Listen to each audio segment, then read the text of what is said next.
લો આ પાણી. આ જો ને વાતાવરણ કેવું કર્યું છે. સાચી વાત છે.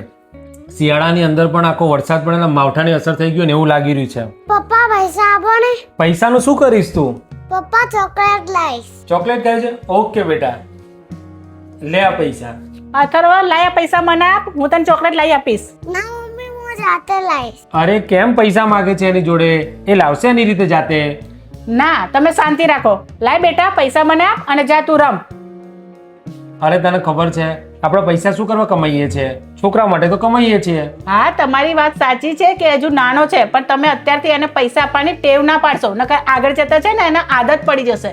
બસ તું મને ના શીખવાડીશ કે મારે શું કરવું ને મારે શું ના કરવું. એ મારો છોકરો છે. લે ચાલ, જાન મારા માટે ચા બનાવીને લઈને આવ. અરે એક કપ ચા બની આપને મને. પપ્પા મને પૈસા આપો ને. હા બેટા લે. આટલાથી શું થશે? અરે બેટા, તારો ખર્ચો તો ઓછો છે અને આટલા પૈસા તો તારા માટે વધારે છે. લો આ પૈસા, મારા આટલા નથી જોતા. તમારા પાકીટમાં જેટલા છે ને બધા મને આપો. જો આ તારો છોકરો. બેટા તું બહાર જા. ત્યાં શું શીખવાડ્યું એને? તે શું શિખામણ આપી છે એને? તમે મને કહો છો કે મેં શું શિખામણ આપી? એ જ્યારે નાનો હતો ને ત્યારે જ મેં તમને કીધું હતું કે તમે એને છે ને ખોટી પૈસાની આદત ના પાડો, અને તમે માન્યા નહીં. આ એનું જ પરિણામ છે. અને રોજ રોજ એની જરૂરિયાતો વધતી જ જાય છે. હું તમને એનું ધ્યાન રાખવાની ના નથી પાડતી, પણ નાની ઉંમરમાં પૈસાની આદત પાડવી જોઈએ નહીં. અને હજુ કંઈ બગડ્યું નથી, તમે એને પ્રેમથી સમજાવી શકો છો. તારી વાત સાચી છે. હવે મારે જ કંઈક કરવું પડશે.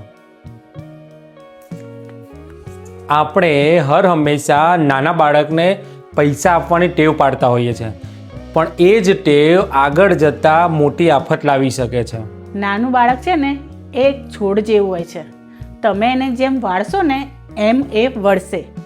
માટે તમે એને એવી ખોટી ટેવ ના પાડો કે આગળ જતાં એ ટેવ તમને અને તમારા બાળકને મોટી તકલીફ ઊભી કરે. બાળક રડતું હોય ને તો રડવા દેવું, પણ એને ખોટી ટેવ ના પાડવી. જય શ્રી કૃષ્ણ.